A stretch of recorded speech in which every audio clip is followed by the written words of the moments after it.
So in Srishti kram, you invoke the Devi by way of expansion. You will start on the first night and you will go for 15 nights. 16th is the cusp when that ends. Kameshwari, Bhagmalini, Nityakalinda, Bherunda, Vahinivasni, Mahavrijeshwari, Shivduti, Turita, Kulusundari, Nitya, Nilpataka, Vijaya, Swarmangala, Jwalamalini, Chitra, Mahanitya. Nitya and Mahanitya.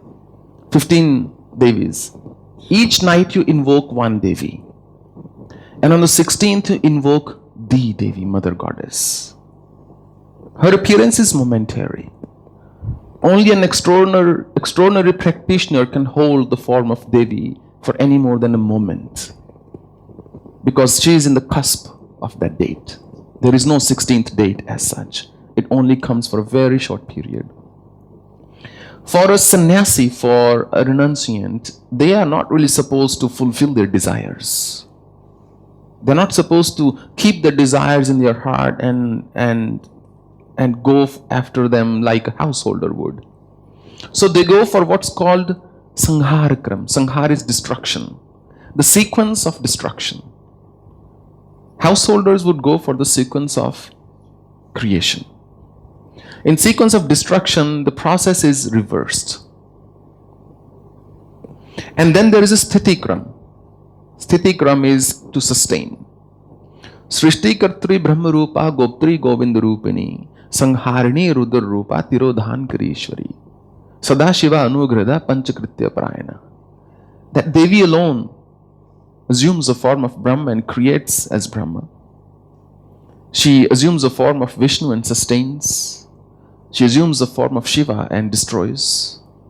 She takes on the form of Ishwar and just gets everything in order, that cleansing, complete tirodhan, annihilation. And then she alone bestows grace to bring everything back to life. These are simply 5 different aspects of Mother Goddess. So Sri Yantra worship is done where, other than these 15 Devis, roughly 153 different energies are invoked. And how many are invoked exactly depends on the lineage you belong to. It all depends on the lineage, who's initiated you, what rules they have given you. Generally speaking, it is a lot more productive and effective if you don't get caught up in rituals. It's okay to have a Sri Yantra, but it's much better to simply do as much as you can what's called Mansik Puja. All the prayers and worship through your mind. So because that requires very good concentration. If you're offering prayers through your mind, the moment your concentration breaks, your worship will end right there. In external worship, if I'm using ingredients, I might just be putting stuff on Sri Yantra and thinking about 100 things, just flipping pages and offering, samarpyami, tarpyami, all those things. That has no meaning in real sadhana. Because my mind is not there. My mind is not at goddess's feet. In my heart, there is no goddess at the moment. I'm more worried about ingredients. I'm more worried about doing the ritual correctly. I'm more worried about maybe other things. Same when people use chanting beads, rosary, they might just they're just chanting, for example, Om Namah Shivaya, Om Namah Shivaya, Om Namah Shivaya, and they're just thinking of a million other things. It's a senseless practice. It's okay in the beginning, but it has no meaning. It is not going to help you evolve spiritually, and that is why if you look at so many people who well into the twilight of their life, they remain impure, they remain angry, they get mad at people, they have all the desires that a young one would have, they are afflicted by jealousy, by lust, by everything. in spite of the fact that they've been chanting and praying and doing everything for decades. Why those impurities still remain? Because they turned that into only an external process. Unless we continuously work on self-purification, no Vidya, no mantra, no ritual, no puja of any kind, no prayer, no recital, no chanting is ever going to yield any results. Everything's gonna be very temporary.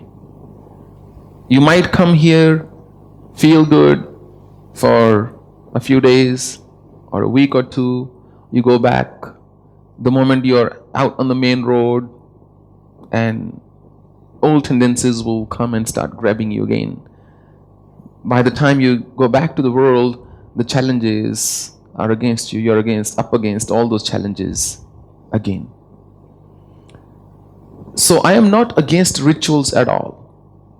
But you can't just make them your everything. Somewhere along the line you have to rise above rituals. And second, on the path of mantra sadhana and Sri Vidya in particular, sometimes somebody will get started 6 months later or 1 year later or 2 years later, they'll ask me, what is the next step? But you haven't championed the first step yet. Even if I give you the next step, you'll say, oh yeah, I already know this one, I've read it somewhere. It's going to be totally non-effective if there's a word like that. So, mantra science is more like building a European car. The difference between even a luxurious Japanese car versus a European car, let's say a BMW versus a Toyota.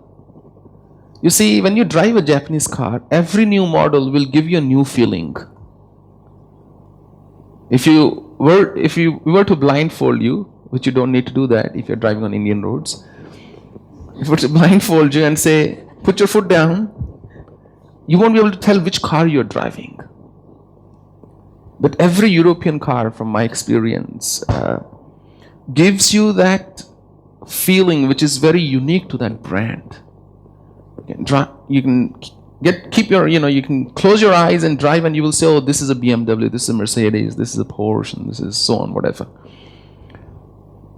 Why? Because they've taken something and they've been perfecting it for decades and decades and decades. And what you have now is something that you can't just replicate even if you have all the engineering resources in the world.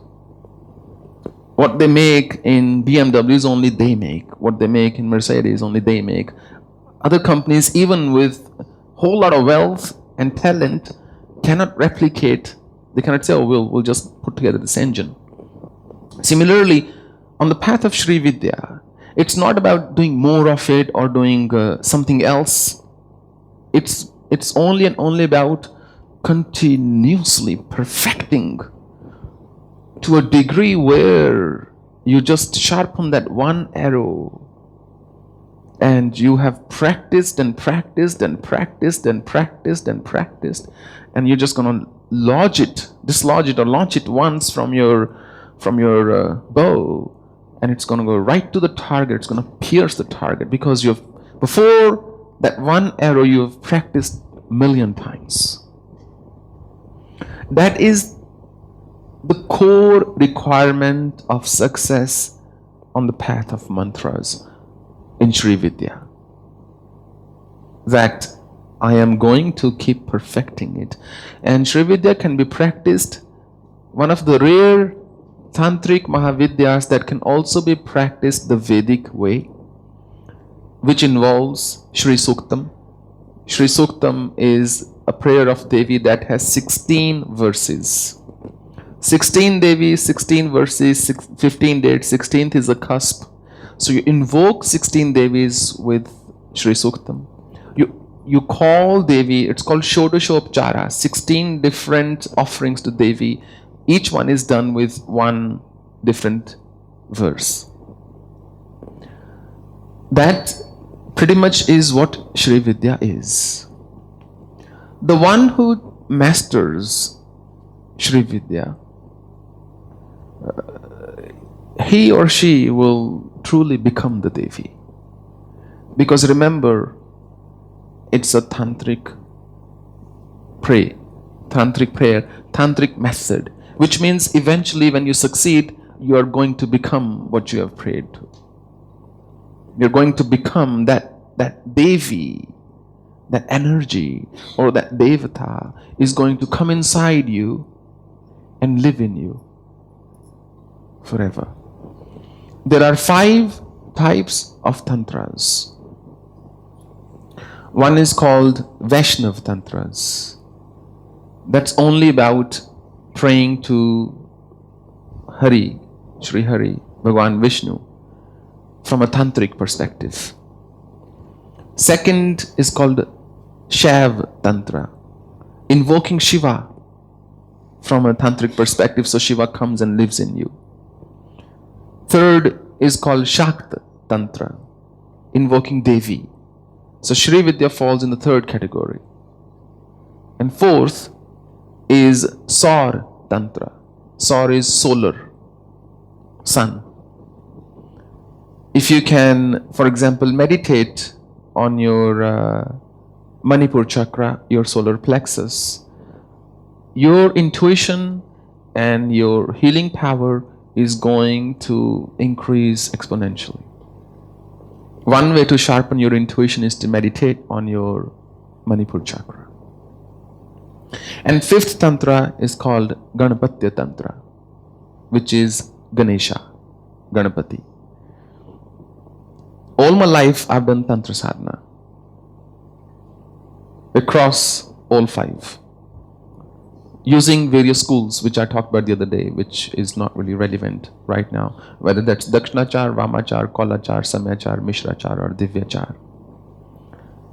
So when you do Sri Vidya Upasana, sadhana, it's done either in Veer Bhava, which means the temperament of a warrior, that I am going to fight it through. Or you can do it in Pashu Bhava, the temperament of an animal who has gone kind of blind and just recklessly pursuing. Somebody's gone mad and I'm just going to keep digging, doesn't matter how many stones, how many rocks, how many beds of what kind of rock, I'm just going to keep going, maybe I'm going to get somewhere. Or it could be done with Divya Bhava. In Divya Bhava, Divya is a divine sentiment. So this is how that Sri Vidya is invoked. It's a whole, it's a complete science in its own right, complete with cause and effect relationship. The benefit of Sri Vidya, you asked, is once you become the Devi, you can well imagine the benefit. Still, I have to give you a little word of caution here. It does not mean that the challenges of the world will not remain for you, because remember, you have invoked the Devi, not the other person. You are living in a different world, but they are still living in their own world. So the challenges will still remain, but confusions will go away from your life. A supreme, superb clarity will take birth in you, and you will know what I'm supposed to do, how I'm supposed to act, behave, react, think, speak, eat, sleep, live, under all circumstances, under any circumstances. The ability to heal, the ability to just see through people like you would see through a very clean glass, it's all just byproduct. It in fact holds no meaning eventually at that time. Another thing I would like to tell you, which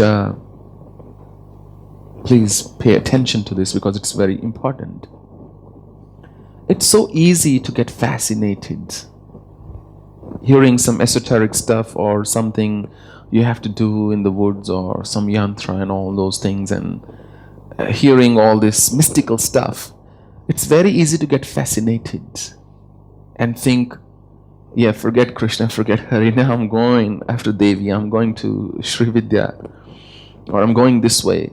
That's just as ignorant as being a complete non-believer, because you can get to the same outcome even praying to any form at all. Even a simple mantra of Om Namah Shivaya, or even a simple Gayatri mantra, or even Hare Krishna Maha Mantra, or mantra of Ambe Hare Jagdambe Hare.